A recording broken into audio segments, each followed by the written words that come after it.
ओम नमो भगवते वासुदेवाय। भगवान श्री हरि विष्णु और माता लक्ष्मी अपनी कृपा अपने भक्तों पर बरसाएं। आज मैं आपको सुनाने जा रही हूँ सफला एकादशी व्रत कथा।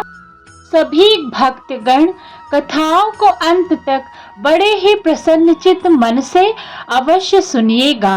आइए गौरी पुत्र गणेश जी को स्मरण करते हुए कथा का प्रारंभ करते हैं। महाराज युधिष्ठिर ने पूछा, हे जनार्दन, पौष कृष्ण एकादशी का क्या नाम है?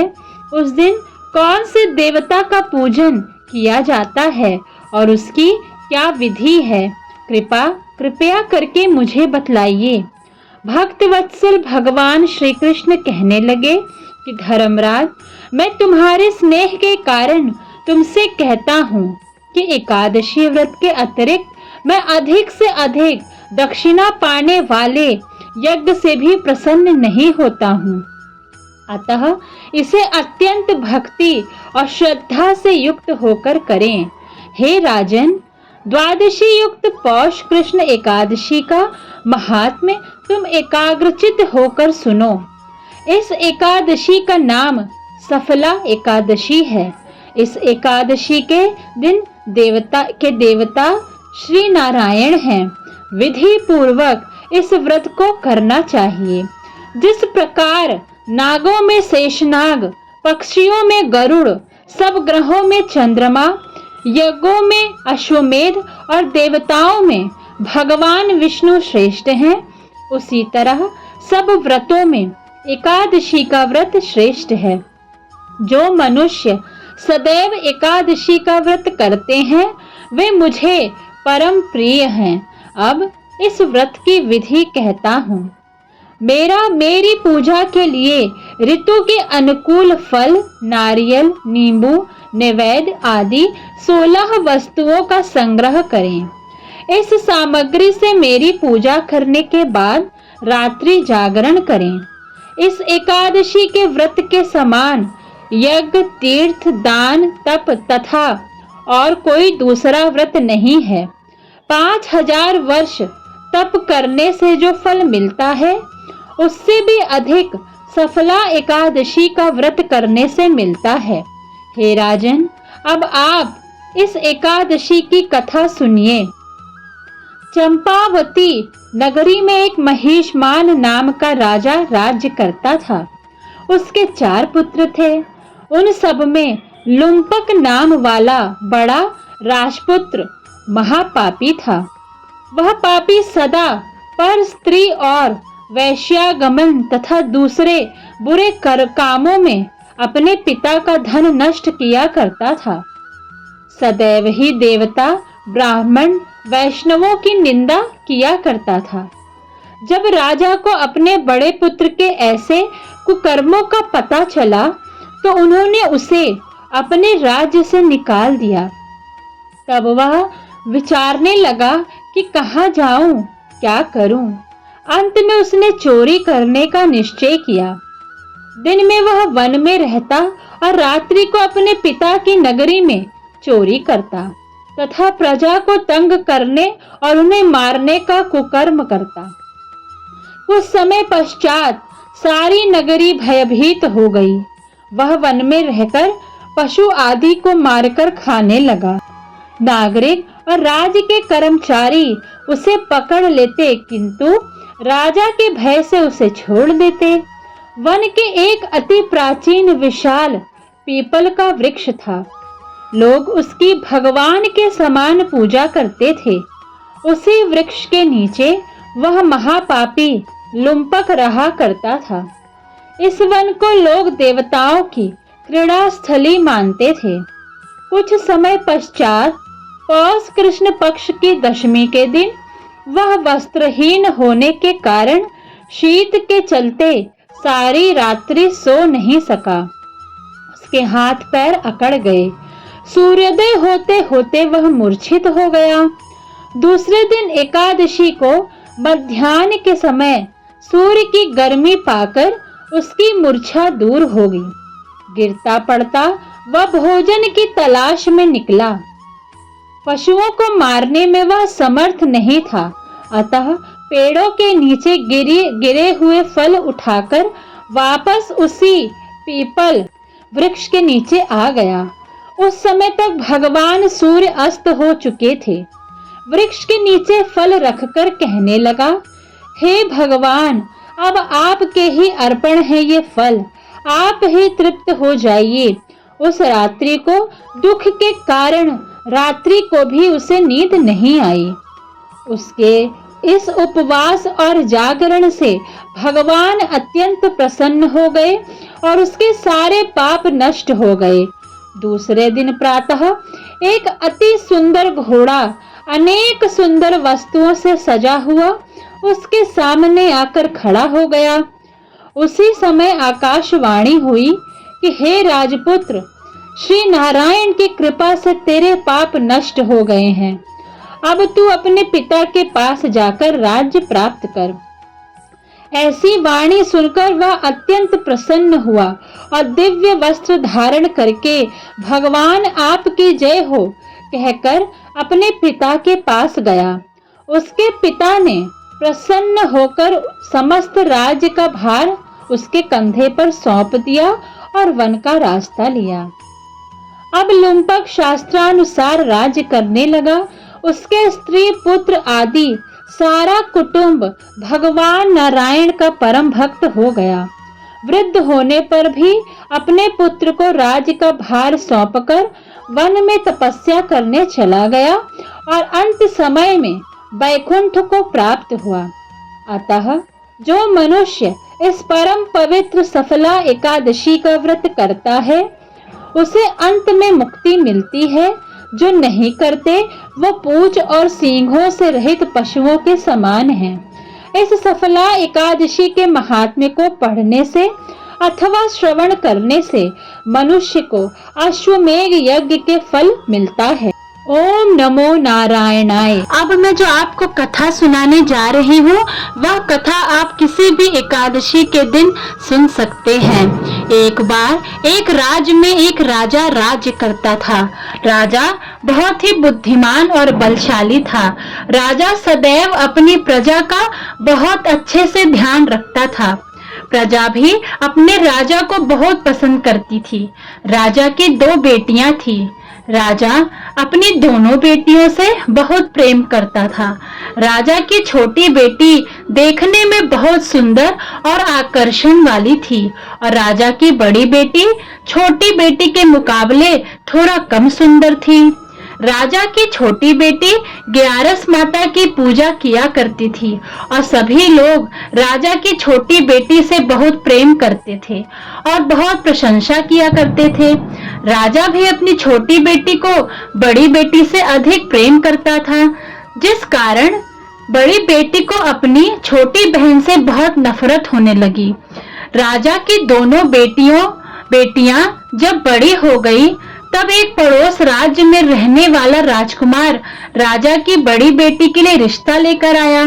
लेकिन जैसे ही उस राजकुमार की नजर राजा की छोटी बेटी पर पड़ी तो राजकुमार राजा की छोटी बेटी पर आकर्षण हो गया और उससे पहली नजर में प्रेम कर बैठा।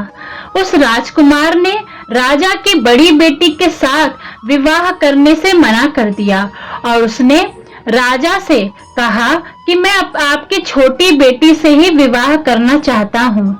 जिसके बाद राजा की बड़ी बेटी यह देखकर अपनी छोटी बहन से बहुत क्रोधित हो गई और राजा की बड़ी बेटी ने अपनी छोटी बहन को अपना सबसे बड़ा दुश्मन मान लिया।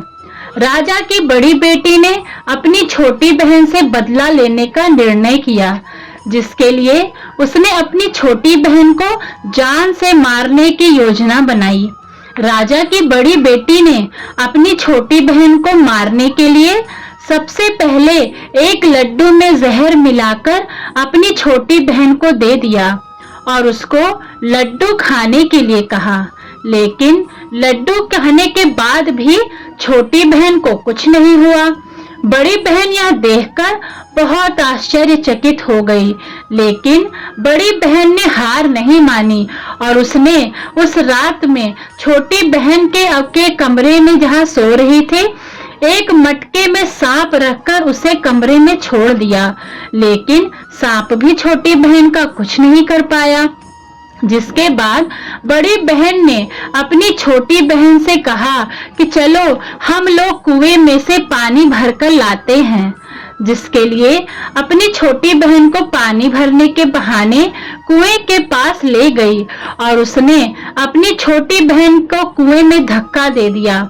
लेकिन छोटी बहन को तब भी कुछ नहीं हुआ, क्योंकि हर बार गायरस माता उसकी रक्षा कर रही थी और उधर बड़ी बहन अपने सारे प्रयासों के बाद असफल ही हो रही थी, जिससे वह बहुत क्रोधित होती जा रही थी।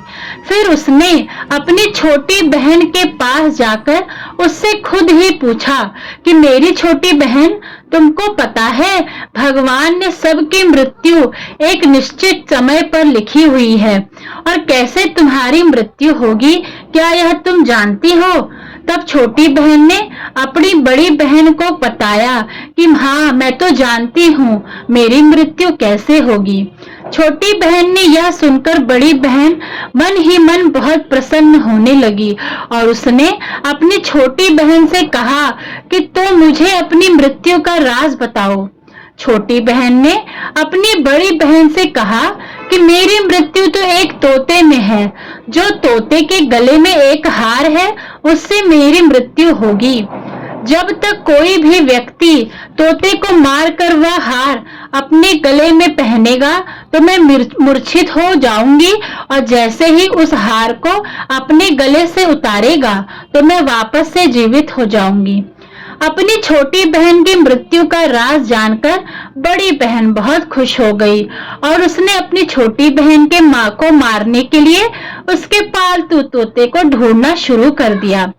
और छोटी बहन को इस बात का आभास हो गया था कि कोई उसकी जान लेना चाहता है, जिसके लिए वह अपने पिताजी के पास गई और उसने अपने पिताजी से कहा कि पिताजी, मेरी मृत्यु के बाद आप मुझे जलाइएगा मत, बल्कि आप मुझे अपनी पुरानी वाली हवेली में एक पलंग में लिटाकर छोड़ दीजिएगा। अपनी छोटी लड़की की यह बात सुनकर राजा बहुत आश्चर्यचकित हो गए। राजा ने अपनी छोटी बेटी से पूछा, बेटी, तुम यह क्या कह रही हो? तब राजा की छोटी बेटी ने बताया, पिताजी, समय किसी के लिए रुकता नहीं है, कब क्या हो जाए किसी को कुछ पता नहीं। और फिर राजा ने अपनी छोटी बेटी से कहा, तुम ऐसी बातें क्यों कर रही हो? 2-3 दिन में तो तुम्हारा विवाह है। लेकिन छोटी बेटी ने अपने पिताजी को ऐसा करने पर मजबूर कर दिया और उनसे वचन ले लिया। राजा ने भी अपनी छोटी बेटी की बात स्वीकार कर ली और 2-3 दिनों के बाद जब शादी का समय आया तब राजकुमार बारात लेकर राजा के घर आया। राजकुमार और राजा की छोटी बेटी का विवाह शुरू हो गया। जैसे ही राजा की छोटी बेटी राजकुमार के साथ फेरे लेने करना शुरू करती है तो उसकी बड़ी बहन अपना छोटी बहन के कमरे में जाकर उसके तोते को पकड़ लेती है और उसको जान से मार देती है। तोते के गले में जो हार था उसको अपने गले में धारण कर लेती है। जैसे ही बड़ी बहन उस हार को अपने गले में धारण करती है तो उधर छोटी बहन 3.5 ही फेरे ले पाती है और वहीं पर बेहोश होकर गिर जाती है। जिसके बाद राजा ने बड़े बड़े हकीमों को बुलवाया और अपनी छोटी बेटी का इलाज करने के लिए कहा। राजा की बात सुनकर वैद्य ने छोटी बेटी को जब चेक किया तो राजा को बताया कि आपकी छोटी बेटी ना तो जीवित है और ना ही मरी है। यह मैं ऐसा पहली बार देख रहा हूँ। राजा ने वैद्य को हकीम को यह बाहर बताने में मना कर दिया और उनका कहा कि अगर तुमने यह बात किसी को बाहर बताई तो हम तुम्हें फांसी दे देंगे। राजा ने अपनी छोटी बेटी को पुराने महल में जाकर एक पलंग में लिटा दिया और वहां पर कुछ सैनिक को तैनात कर दिया। वापस अपने महल पर आ गया।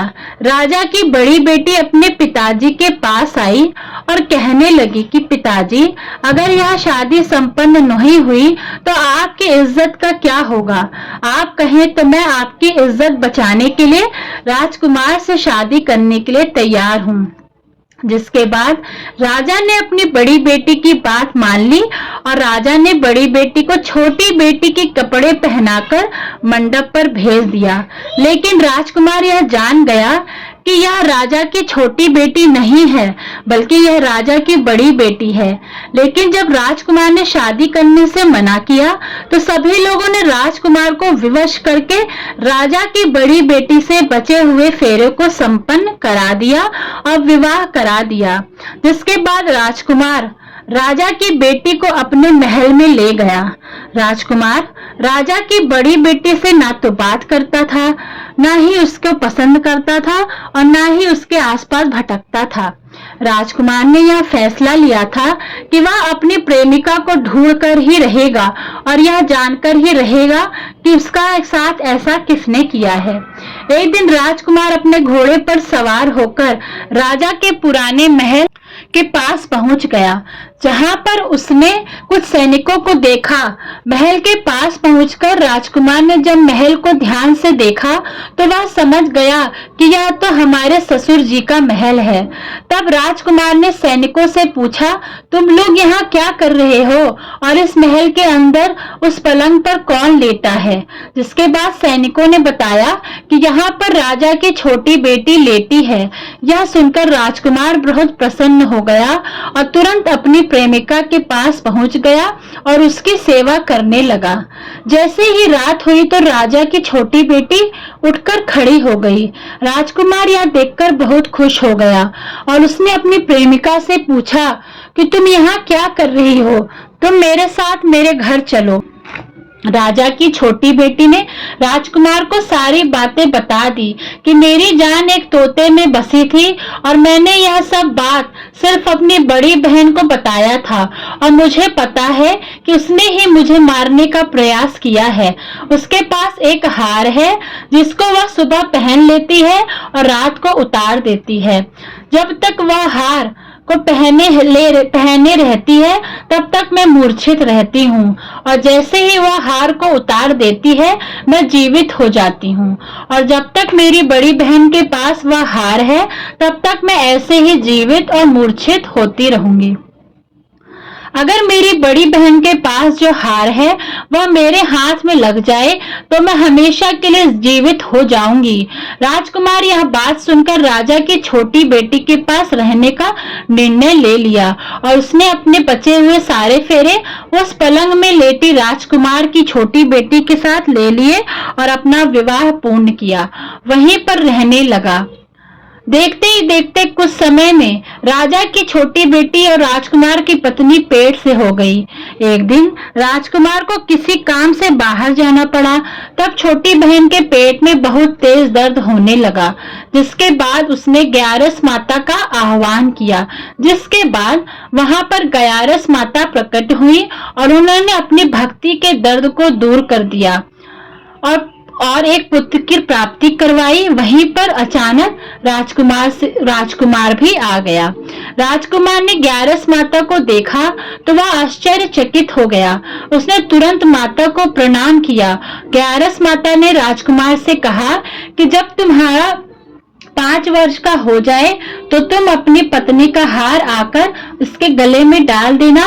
और देखते ही देखते राजकुमार और राजा की छोटी बेटी का पुत्र 5 वर्ष का हो गया। तो राजकुमार अपने बेटे से कहता है कि बेटा, मैं कुछ काम से बाहर जा रहा हूँ, तुम अपनी माता का ध्यान रखना, और वहां से चला जाता है।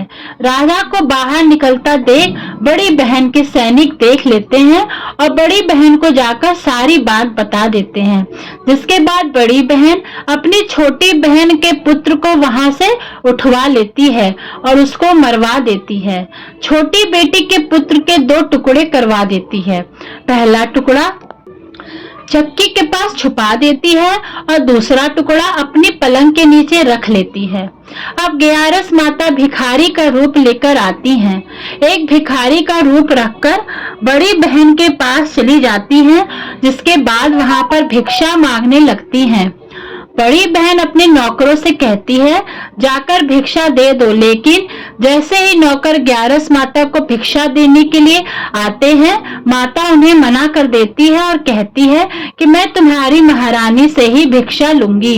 जिसके बाद बड़ी बहन स्वयं ही भिक्षा देने के लिए माता के पास आती है। तब माता एक बिल्ली का रूप लेकर उसके कमरे में चली जाती है और वहां पर छोटी बेटी के पुत्र कोई दो टुकड़े को आपस में जोड़ देती है और उसे जीवित कर देती है और उसे वहां से ले जाती है। राजकुमार अपने बेटे को लेकर अपनी पत्नी के पास जाता है और उसे कहता है कि तुम इसका ध्यान रखना। अगर तुम इस बच्चे का अच्छे से ध्यान रखोगी तो मैं तुमसे बात करूंगा। एक दिन राजकुमार अपने बच्चे से कहता है कि तुम मम्मी के से उनके गले का हार मांग लो। जिसके बाद राजकुमार का लड़का अपनी मम्मी के पास जाता है और कहता है, मम्मी मुझे तुम्हारा हार चाहिए जो तुमने गले में पहन रखा है। यह सुनकर पहले तो बड़ी बहन बहुत क्रोधित होती है, पर उसको यह याद आता है कि राजकुमार ने कहा था कि अगर मैं इस बच्चे को ध्यान अच्छे से रखूंगी तो मुझसे बात करेंगे, जिसके कारण वह हार को उस बच्चे को दे देती है और वह तुरंत हार को ले जाकर अपने पिताजी को दे देता है। तभी राजकुमार अपने बेटे को लेकर वहां से जाने लगता है और अपनी पत्नी से कहता है कि तुम हमारे लिए खाना बनाकर रखना, मैं शाम को आकर तुम्हारे साथ खाऊंगा। और वह अपने बेटे को लेकर वहां से चला जाता है। जिसके बाद वह राजा के पास जाता है और उनको सारी बातें बता देता है। राजा अपनी बड़ी बेटी की यह करतूत सुनकर बहुत क्रोधित होते हैं और अपनी परवरिश पर ही दोष देने लगते हैं। राजकुमार को अपनी छोटी बेटी के साथ रहने के लिए आदेश देते हैं। ओम जय जगदीश हरे, स्वामी जय जगदीश हरे।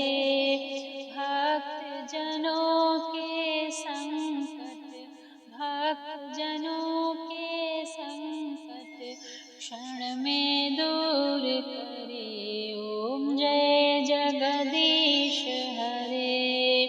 जो ध्यावे फल पावे, दुख बिन से मन का, स्वामी दुख बिन से मन का। सुख संपत्ति घर आवे, सुख संपत्ति घर आवे, कष्ट मिटे तन का। ओम जय जगदीश हरे। ओम जय जगदीश हरे, स्वामी जय जगदीश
बढ़ाओ संतन की सेवा।